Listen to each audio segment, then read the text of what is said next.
Have you ever heard stories about the soul leaving the body? Certainly you have heard many stories about this matter, especially during sleep, but only God knows how real these stories are, or that their owners are only imagining this matter. The story we are talking about is told by a woman who says she saw it with her own eyes. But until now, she doesn't know whether what she saw was a dream, or she was delusional because of the trauma. The woman says that one day she was on a trip with her husband outside the house, and while she was in the car, a motorcycle passed by them with two young men on it, and they were speeding, and suddenly a car came from behind and hit the motorcycle hard, and the two young men flew off the bike. The body of one of them hit a concrete barrier on the road and fell to the ground and died immediately. The scene was ugly and unfortunate, and the lady was looking at the accident in a state of shock.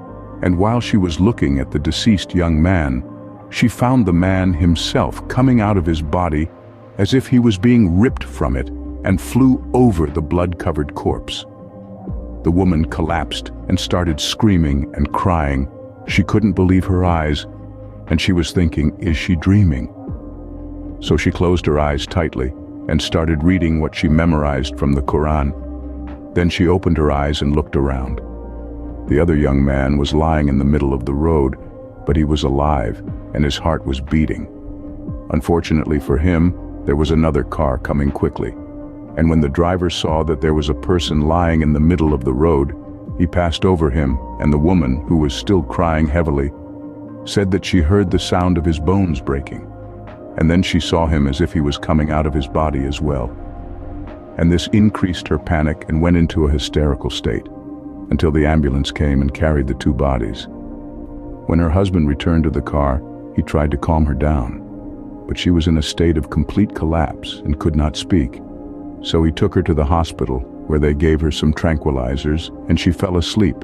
And when she woke up and asked about the two young men, her mother lied to her and told her that they were still alive and the ambulance had taken them to the hospital.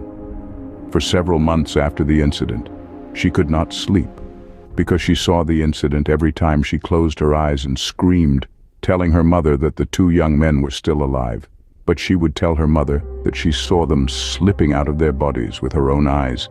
The girl remained certain that what she saw was real, and whenever she passed the highway where the accident occurred, she felt anxious and tense, as if something was clutching her chest and holding her breath.